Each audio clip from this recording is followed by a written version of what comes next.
नमस्कार, भारत लाइव देख रहे हैं आप और ये हमारा खास शो खबरदार है, जहां हम बिहार के उन सियासी घटनाओं पर चर्चा करते हैं जो कहीं ना कहीं बिहार में लगातार घटी होती हैं। ऐसी ही एक घटना को लेकर आपके सामने आए हैं जिसमें नई सरकार के गठन के बाद दोस्ती नीतीश और लालू के बीच बढ़ी है, दोस्ती नीतीश और तेजस्वी के बीच बढ़ी है। वो ललन सिंह जो लालू प्रसाद यादव को जेल भिजवाने में सबसे आगे थे और सबसे ज्यादा जो कागजात उन्होंने इकट्ठा कर सीबीआई को दिया था, और बिहार में अब ललन सिंह लालू प्रसाद यादव को अपना नेता मान चुके हैं। क्या वो वजह है नीतीश कुमार ने पाला बदला, और वो कौन सी वजह है जिससे तेजस्वी यादव ने अपनी रणनीति बदली?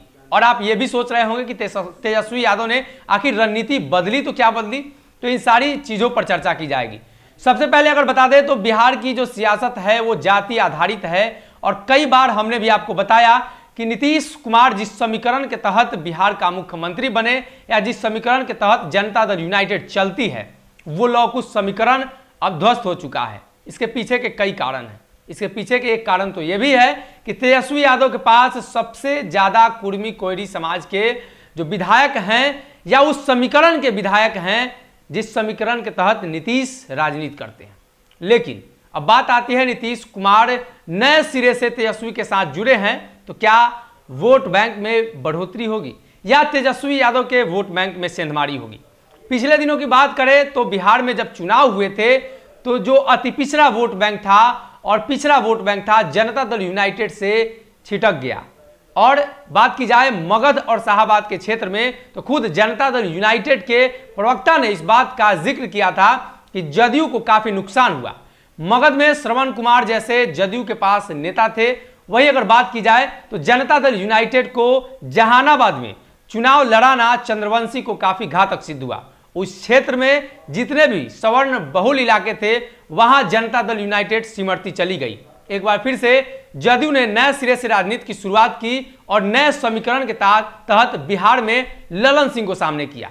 वही तेजस्वी ने इन सभी चीजों को भांपा और ऐन मौके पर बोचहा चुनाव में अपना समीकरण बदल दिया। ए टू जेड के साथ सवर्णों की भागीदारी की बात कही। एमएलसी चुनाव में सवर्ण चुनकर भी आए, और बात की जाए भूमिहार समाज की तो खास तौर पे इस समाज का प्रतिनिधित्व तेजस्वी यादव ने सबसे ज्यादा दिया, जिसका जिक्र लगातार लालू प्रसाद यादव पर किया जाता है कि सबसे ज्यादा अगर बिहार में किसी को क्षति हुई लालू के शासनकाल में, वो समाज क्या लालू प्रसाद यादव को वोट करेगा? ये सभी फैसले लालू प्रसाद यादव के एक तरफ रहे, वहीं दूसरी तरफ तेजस्वी यादव को फैसलों को लेकर अब चर्चा होने लगी। अब गठबंधन बन चुकी है तो इस गठबंधन को कितना प्रतिशत वोट हासिल होगा और यह गठबंधन कहां तक काम करेगा? लालू प्रसाद यादव का अपना समीकरण एमवाई और उसके अलावे सवर्णों को जोड़ने का, उसके अलावे अति पिछड़ा और अल्पसंख्यकों को जोड़ने का नीतीश कुमार का भी यह समीकरण रहा है। अब बिहार में इस बात की चर्चा काफी तेज हो गई है। अब ओबीसी की राजनीति करने वाले मुख्यमंत्री नीतीश कुमार ने जातीय जनगणना की बात कही, और इस जातीय जनगणना के माध्यम से नीतीश कुमार ने स्पष्ट किया कि ओबीसी की जो सियासत है वो नीतीश करेंगे और ओबीसी के सबसे बड़े नेता नीतीश निकल कर सामने आएंगे। ऐसे में नीतीश कुमार प्रधानमंत्री के दावेदारी कर रहे हैं तो ये तय है कि ओबीसी की वोट बैंक के बदौलत नीतीश ये दावेदारी कर रहे हैं। लेकिन तेजस्वी यादव का वोट बैंक भी ओबीसी है। एमवाई समीकरण में यादव ओबीसी के तहत आता है।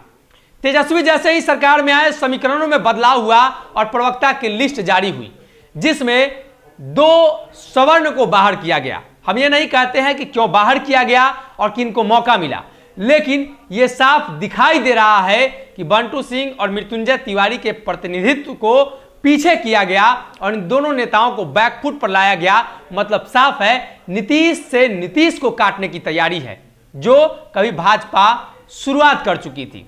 भारतीय जनता पार्टी के फैसलों से नीतीश दुखी थे, और क्या तेजस्वी के फैसलों से नीतीश दुखी नहीं होंगे? अब बात ओबीसी वोट बैंक में सेंधमारी की है। जदयू की सियासत ओबीसी में है और जदयू की नजर खोई हुई वोट बैंक को पाने की है। भारतीय जनता पार्टी के नाम से जो मुस्लिम वोटर्स हैं, जो अल्पसंख्यक वोटर्स हैं, नीतीश से नहीं जुड़ते हैं, और भाजपा के नाम से ओबीसी में यादव नीतीश के पास नहीं जुड़ते हैं। बात की जाए लौकुश समीकरण की तो इस समीकरण में भी नीतीश को काफी नुकसान हुआ। तेजस्वी यादव को हर समीकरण में फायदा हुआ। तेजस्वी यादव ने जब यह फैसला लिया कि बिहार में वो नए सिरे से सियासत करेंगे, बिहार में वो नई राजनीति करेंगे, तो चर्चा अब फिर से एक बार तेज हो गई है। नीतीश को काटने की तैयारी है और नीतीश कुमार के वोट बैंक में सेंधमारी करने की तैयारी है। नीतीश के वोट बैंक में तेजस्वी सेंधमारी करने की कोशिश कर रहे हैं, तो वहीं तेजस्वी के यादव और मुस्लिम वोट बैंक में नीतीश सेंधमारी करने की कोशिश कर रहे हैं। लोकसभा चुनाव में तेजस्वी के वोट का इस्तेमाल नीतीश करेंगे और नीतीश के वोट का इस्तेमाल विधानसभा में तेजस्वी करेंगे। ये दोनों साथ में चलता रहेगा। संजय जायसवाल ने एक बयान दिया कि नीतीश कुमार जो सियासत कर रहे हैं वो जानते हैं कि लालू प्रसाद यादव का परिवार चार्जशीटेड है, चार्जशीट दायर हो चुकी है और सजा होते लालू का परिवार जेल की सलाखों के पीछे होगा, तो नीतीश कुमार को फायदा होगा, ओबीसी का पूरा मालिक नीतीश खुद हो जाएंगे। ऐसे में नीतीश जो सियासत कर रहे हैं, कहीं ना कहीं तेजस्वी यादव भी उसी की सियासत कर रहे हैं। एक मयान में दो तलवार है, कितने दिनों तक रहती है और कौन किसको काटता है, यह बड़ा सवाल है। तेजस्वी यादव कई बार सीट बंटवारे को लेकर कांग्रेस को बाहर फेंक चुके हैं। तेजस्वी यादव की मनमानी की वजह से मुकेश सहनी और जीतन राम मांझी नाराज हो चुके हैं। तेजस्वी के मनमानी की वजह से उपेंद्र कुशवाहा नाखुश हो चुके हैं और एक बार फिर से नीतीश कुमार तेजस्वी के मनमानी का शिकार होने वाले हैं। अब ये कब होंगे ये समय तय करेगा, लेकिन ये तय है कि नीतीश कुमार जिस वोट बैंक की सियासत करते हैं, तेजस्वी यादव की भी नजर उसी वोट बैंक पर है। देश में बात की जाए तो ओबीसी काफी ज्यादा संख्या में है। बात की जाए सवर्णों की तो सवर्ण बहुल कुछ ही इलाके हैं जहां सवर्णों का दबदबा है, लेकिन ओबीसी, अल्पसंख्यक और अति पिछड़ा काफी माफ कीजिएगा, ओबीसी, अल्पसंख्यक और नीतीश कुमार का एसटी एससी जो वोट बैंक है वो काफी मजबूत है।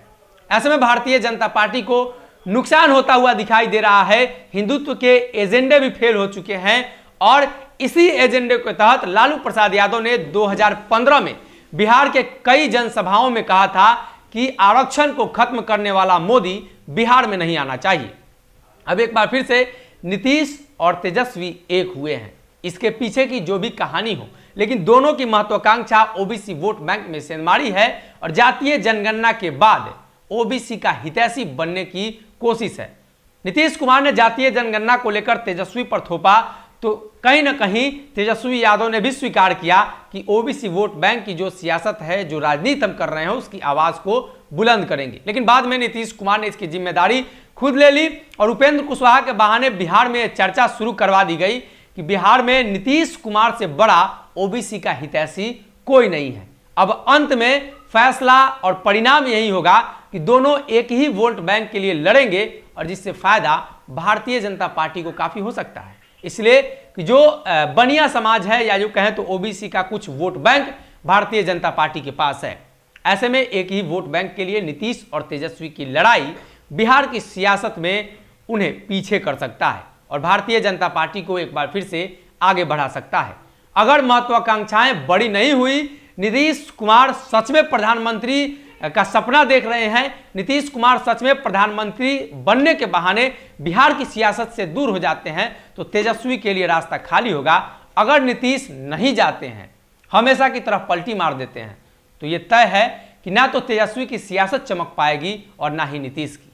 ऐसे में बिहार की सत्ता में 2015 तो नहीं दोहराया जाएगा और भारतीय जनता पार्टी 2020 जरूर दोहरा देगी। सबसे बड़ी पार्टी बनकर एक बार फिर से आएगी और आने वाले दिनों में भारतीय जनता पार्टी का जो लक्ष्य है उस लक्ष्य में कामयाब होगी। ऐसे में महत्वाकांक्षाओं का खेल है और कांग्रेस, बाकी जो 7 दल हैं, सभी दल कहीं ना कहीं अपनी वोट बैंक को लेकर, अपनी महत्वाकांक्षा को लेकर महागठबंधन में गए हैं। 7 दल, 7 उप मुख्यमंत्री, 7 मुख्यमंत्री, तमाम चीजें महागठबंधन के अंदर है और ये महागठबंधन के अंदर जो लड़ाई है फिर से एक बार कहीं ना कहीं बिखरता चला जाएगा इसके तमाम दल। अब सभी चीजें स्पष्ट हैं, हमने आपको विस्तार से बताई कैसे जदयू और राजद एक ही वोट बैंक के लिए लड़ेंगे और आने वाले दिनों में ललन सिंह एक बार फिर से लालू प्रसाद यादव पर हमला करते हुए दिखेंगे। अगर ये वीडियो पसंद आई और वह बिहार के राजनीति और बिहारियत से सरोकार रखेनी तो सब्सक्राइब बटन दबा के चैनल के सब्सक्राइब कर ली। ओजे एगो घंटी बा, ओकरा बटन दबा देला से कुल सटीक और मारक खबर रुआ मुफ्त में मिल जाई। अगर रुआ पत्रकारिता के हमनी के नया प्रयोग में सहयोग कर चाहतानी तो ज्वाइन बटन दबा दी। पेटीएम नंबर नोट कर ली 9386816700। धन्यवाद।